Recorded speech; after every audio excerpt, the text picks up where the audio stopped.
믿기지 않으시죠? 하지만 이게 제 이야기입니다. 사람들은 말합니다. 나이 들면 자식들이 효도해 준다고. 그래서 저는 참 열심히 살았습니다. 새벽에 출근하고 밤늦게 들어오고 술 한잔 하고 싶은 날도 참고 늘 가족 먼저 생각했습니다. 그런데 어느 순간부터 집이 조용해졌습니다. 식탁에 둘이 마주 앉아 있는 날이 더 많았습니다. 아내와 저, 그리고 빈자리에 앉아야 할 애들 자리. 그 자리는 점점 먼 기억이 되었습니다. 애들이 커서 바쁜 거라고, 요즘 애들은 다 그렇다고 스스로를 달래며 살았습니다. 전화 한 통 안 오는 날이 몇 달씩 이어져도 괜찮다고, 다 그런 거라고 제 마음을 속였습니다. 그러던 어느 날이었습니다. 출근을 위해 양복을 입으려다 갑자기 세상이 휙 돌아갔습니다. 바닥이 얼굴로 달려드는 줄 알았습니다.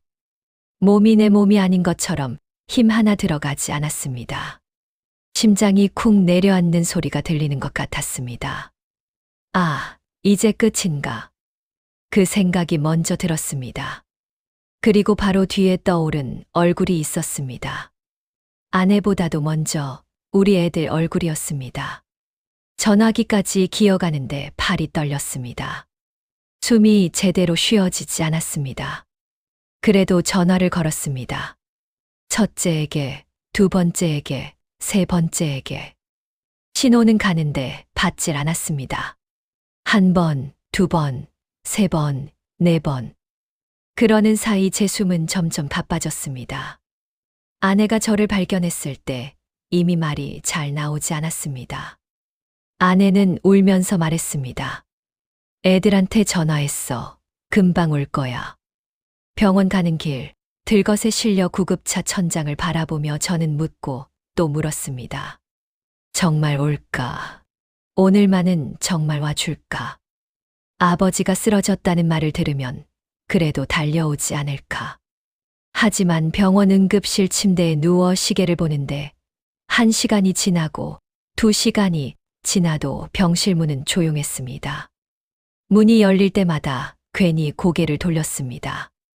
혹시 우리 애들인가요? 입술로만 그렇게 묻다가 다시 눈을 감았습니다. 하얀 천장에 제가 젊었을 때 모습이 겹쳐 보였습니다. 땀 흘리며 공사장에서 일하던 제 모습, 비 오는 날 택시 몰며 손님을 내려주고 혼자 웃던 제 모습. 그때는 몰랐습니다. 그 시간들이 나중에 이렇게 돌아올 줄은 정말 상상도 하지 못했습니다. 자식들이 나에게 오지 않은 그날 병원 침대 위에서 저는 한 가지를 깨닫기 시작했습니다. 아, 내 노후를, 내 인생의 마지막을 나는 너무 쉽게 남에게 맡겨버렸구나. 그제야 마음 한구석이 서늘해졌습니다. 이제부터라도 내 인생을 다시 잡을 수 있을까? 쓰러진 몸으로 저는 조용히 제 지난 세월을 되돌아보기 시작했습니다. 눈을 뜨니 옆 침대에는 저와 비슷한 또래의 남자가 누워 있었습니다. 그분은 웃으면서 저에게 말을 걸었습니다. 아이고 형님, 어제 많이 힘드셨죠? 저도 2달 전에 쓰러졌어요. 이제는 좀 나아졌습니다. 그 사람 곁에는 젊은 여자와 아들이 서 있었습니다. 과일을 까서 먹여주고 담요를 덮어주고 있었습니다. 아버지 힘내요. 퇴원하면 우리 같이 여행 가요.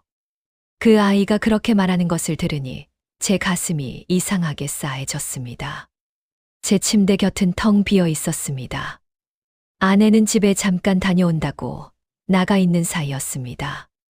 병실 문이 열릴 때마다 혹시 하고 눈을 돌렸지만 들어오는 사람은 간호사였습니다. 전화는 문자로만 왔습니다. 아빠 어떡해? 나 오늘 회의가 있어서 바로는 못 가요. 아빠 미안, 애 학원 데려다 줘야 해서 내일쯤 갈게. 문자를 읽는데 눈앞이 또 한 번 흐려졌습니다. 눈물이 나서가 아니라 어딘가 허탈해서였습니다. 그래, 다 바쁘지. 다 각자 사정이 있지. 나는 또 내 마음을 달랬습니다. 그날 밤 아내가 돌아가고 난 뒤 병실은 더 조용해졌습니다. 기계에서 나는 삑하는 소리, 복도에서 들려오는 카트 끄는 바퀴 소리, 그 사이로 제 호흡 소리만 들렸습니다. 휴대전화 화면을 켰습니다. 단체 가족 채팅방이 있었습니다. 그곳에는 명절 때나 가끔 불꽃처럼 올라왔다가 금세 사라지는 말들이 잔뜩 쌓여 있었습니다. 저는 조용히 세 글자를 눌렀습니다. 아빠가 오늘 쓰러져서 병원에 입원했다. 걱정 말고 각자 하던 일 해라. 나는 괜찮다. 전송 버튼을 누르고 난 뒤 한참을 가만히 누워 있었습니다. 몇 분 뒤 톡톡톡 알림 소리가 이어졌습니다. 아빠 미안해. 내일 오전 회의가 있어서 오늘은 도저히 못 가겠어. 아이고 아빠 큰일이네. 그래도 말이 나올 정도면 괜찮은 거야. 아빠 그래도 너무 무리하지 말고 병원에 잘 있어.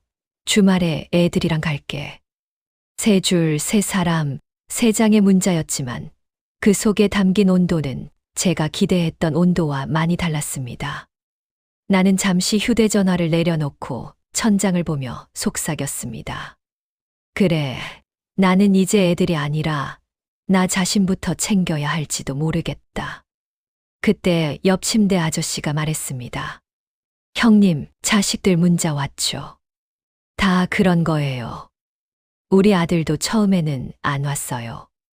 근데 사람이 쓰러지고 나니까 바뀌기도 하더라고요. 그날 밤 아내가 돌아가고 난 뒤 병실은 더 조용해졌습니다. 기계에서 나는 삑하는 소리, 복도에서 들려오는 카트 바퀴 소리, 그 사이로 제 숨소리만 들렸습니다. 그때 문득 이런 생각이 들었습니다. 이 밤이, 이 침대가 다음번에도 반복되면 나는 어떻게 견딜까? 자식들이 오지 않는 밤, 기다릴수록 더 외로워지는 밤. 그 순간 처음으로 이런 생각을 했습니다.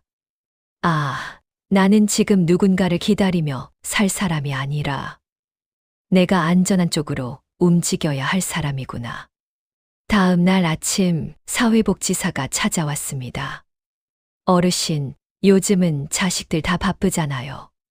그래서 노후를 가족 말고도 사회랑 같이 준비하는 분들이 많습니다. 그 말이 이상하게 위로처럼 들렸습니다. 처음으로 내가 이상한 게 아니구나. 그런 생각이 들었거든요. 복지사는 물었습니다. 어르신, 밤에 제일 힘드셨던 게 뭐예요? 저는 바로 대답했습니다. 몸이 아니라 마음이요. 아무도 없는 것 같다는 그 느낌이요. 복지사는 고개를 끄덕였습니다. 그래서 요즘은 돌봄보다 함께 있을 사람이 더 중요하다고 합니다. 함께 밥 먹을 사람. 그 말이 제 가슴에 오래 남았습니다. 평생 가족들 밥 먹이느라 살았는데 정작 이제는 같이 밥 먹을 사람이 없는 노인이 되어 있었습니다. 퇴원 후 며칠이 지나 아내와 저는 복지관을 찾았습니다. 입구 자동문이 열리는데 괜히 가슴이 쿵 내려앉았습니다. 여기가 정말 내가 올 곳이 맞나. 그런데 막상 안으로 들어가 보니 생각보다 활기찼습니다. 웃음소리가 들리고 어디선가 노래 소리가 새어 나왔습니다. 저는 무심코 노래 교실 문 앞에 섰습니다. 문틈 사이로 나보다 조금 더 나이 들어 보이는 어르신들이 마이크를 돌려가며 노래를 부르고 있었습니다. 어색한 화음, 하지만 표정은 참 밝았습니다. 강사가 물었습니다. 아버님, 어떤 노래 좋아하세요? 저는 잠시 고민하다가 옛날 회식 자리에서 자주 부르던 노래 제목을 말했습니다. 음악이 흘러나왔습니다.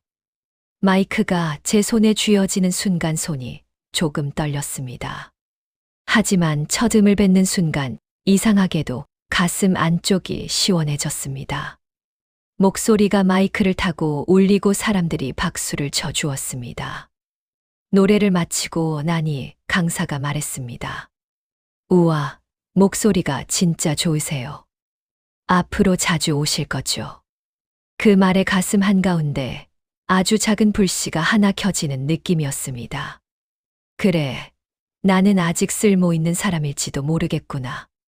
복지관에서 돌아오는 길 아내가 말했습니다. 여보, 당신 노래하는 거 오랜만에 봤어. 나 괜히 울컥했어. 저는 조용히 웃으며 대답했습니다. 나도 노래하면서 살아있는 것 같았어. 집에서 텔레비전만 보다가 하루가 가는 것보다 이게 100배 낫네. 몇 달이 지나 복지사와 다시 상담하는 자리가 있었습니다. 복지사가 조심스레 다시 제안했습니다. 혹시 실버 공동주택도 한번 둘러보실래요? 복지관 바로 옆에 있습니다. 여기 오고 가는 길도 줄어들고 건강 상태 봐서는 그쪽이 더 안전할 수도 있습니다. 예전 같았으면 바로 아니라고 했을 겁니다. 하지만 저는 잠시 눈을 감고 생각했습니다. 집 평생 모아 산 아파트, 아이들이 자라난 방, 추억이 묻은 벽지. 하지만 그 집에서 요즘 나는 하루에 몇 마디나 말을 할까? 실버 공동주택에 가면 아침에 복도에서 사람을 볼 겁니다. 식당에서 같이 밥을 먹고 복지관은 바로 옆, 응급 상황이 생기면 바로 달려와 줄 사람도 있습니다. 저는 아주 천천히 고개를 끄덕였습니다. 그래요, 한번 보러는 가보죠. 며칠 뒤 아이들을 불렀습니다. 셋 다 모이는 건 정말 오랜만이었습니다. 제가 먼저 말을 꺼냈습니다. 나 생각을 좀 해봤다. 지난번에 쓰러졌을 때도 느꼈는데 이제는 너희한테 의지하려고만 해서는 안 되겠더라. 그래서 엄마랑 상의해서 실버 공동주택으로 이사 가려고 한다. 막내가 제일 먼저 반응했습니다. 아빠, 그게 무슨 소리야? 우리가 그렇게까지 부모님을 못 챙긴다는 뜻이야. 저는 깊게 숨을 들이켰습니다. 그래, 나도 안다. 너희가 일부러 그런 건 아니라는 거. 다 각자 먹고 살기 바쁘다는 거. 근데 그렇다고 해도 현실은 변하지 않더라. 내가 쓰러졌을 때 너희는 올 수 없었고 엄마 혼자 얼마나 떨었는지 너희는 다 모를 거다. 내가 그날 병원 침대에 누워서 가장 크게 느낀 건 서운함이 아니었다. 두려움이었다. 그래서 생각했다. 이제는 내 인생을 남들 기대에 맞추지 말고 내가 덜 불안한 쪽으로 정해야겠다. 너희를 탓하려고 하는 게 아니라 나도 나를 지키려고 하는 거다. 한참 침묵이 흐른 뒤 첫째가 입을 열었습니다. 아빠, 솔직히 말해도 돼. 그날 전화 받았을 때 정말 가야 한다고 생각했어. 근데 회사에서 프로젝트가 터져서 내가 책임지고 있는 상황이라 발을 뗄 수가 없었어. 그러고 나서도 계속 마음에 걸렸어. 아빠가 실망했겠지. 배신감 느꼈겠지. 첫째는 눈가를 훔쳤습니다. 나 아빠가 그런 결정을 한 게 섭섭하기도 한데 한편으론 이해도 돼. 우리가 좋은 아들, 딸은 아니었던 것 같아서. 저는 고개를 저었습니다. 아니다. 너희는 각자 자리에서 정말 열심히 사는 애들이야. 내가 그걸 모를 리가 있냐. 다만 우리 세대는 부모가 자식 뒷바라지 다 하고 노후는 자식에게 기대는 게 당연한 줄 알고 살았잖아. 그게 틀렸다는 걸 이제야 깨달은 거다. 이사하는 날 아이들이 다 같이 왔습니다. 짐을 나르며 첫째가 말했습니다. 아빠, 여기 생각보다 좋다. 깔끔하고 공기도 괜찮고. 막내는 아내에게 다가가 말했습니다. 엄마 미안해. 그동안 엄마 아빠 너무 당연하게 생각했어. 이제는 우리도 여기 자주 올게. 아내의 눈에서 눈물이 또르르 떨어졌습니다. 하지만 이번 눈물은 서러움만 담긴 눈물이 아니었습니다. 안도와 희망이 조금 섞인 눈물이었습니다. 저녁이 되어 아이들이 돌아가고 아내와 둘이 새 방에 앉았습니다. 낯선 천장, 하지만 이상하게도 병원 천장보다는 덜 차갑게 느껴졌습니다. 아내가 물었습니다. 여보, 후회 안 돼. 저는 단호하게 대답했습니다. 후회 안 돼. 오늘 하루만 봐도 그 전 몇 달보다 사람 구경을 많이 한 것 같아. 그리고 이제야 알겠다. 나이 들어도 인생의 주인공은 자식이 아니라 나 자신이라는 걸. 저는 조용히 미소 지었습니다. 기다림이 의무가 아니라 선택이 되는 순간 마음이 이렇게 가벼워질 줄 몰랐습니다. 제가 이 이야기를 들려드리는 이유는 자식들이 나쁘다고 그냥 탓하려는 게 아닙니다. 저처럼 쓰러져 봐야만 깨닫지 않으시길 바라는 마음에서입니다. 노후를 누군가가 알아서 챙겨주겠지. 자식들이 언젠가 효도하겠지. 그렇게 생각만 하다 보면 어느 순간 병원 침대 위에서 저처럼 홀로 천장을 보고 있을지도 모릅니다. 그래서 감히 말씀드립니다. 여러분, 나이 들어도 인생의 주인공은 자식이 아니라 바로 당신입니다. 누구의 부모이기 전에 당신은 하나의 사람입니다. 자식이 찾아오면 고맙고 찾아오지 못하면 그 나름의 사정이 있겠지. 이제는 그 생각으로 마음을 내려놓고 내 일상, 내 행복, 내 안전을 내 손으로 정해보셨으면 합니다. 저는 이제 실버공동주택에서 아침마다 복도에서 만나는 사람들과 인사를 나눕니다. 점심에는 식당에서 밥을 같이 먹고 때로는 노래를 부르고 때로는 동네 공원을 걷습니다. 아이들은 예전보다 자주 찾아옵니다. 하지만 기다림에 목매지 않습니다. 와도 좋고 못 와도 괜찮습니다. 나는 오늘 만날 사람도 있고 함께 밥 먹을 사람도 있으니까요. 쓰러진 그날 자식들은 오지 않았습니다. 하지만 그날 이후로 나는 나에게로 왔습니다. 남은 인생의 운전대를 다시 내 손에 쥐어주었습니다. 이 말을 꼭 전하고 싶습니다. 여러분, 나이 들어도 인생의 주인공은 바로 당신입니다. 누구를 위해서가 아니라 당신 자신을 위해 오늘 할 수 있는 작은 선택을 하나만이라도 해보세요. 마지막으로 이긴 이야기를 들어주신 분들께 감사 인사를 드리고 싶습니다.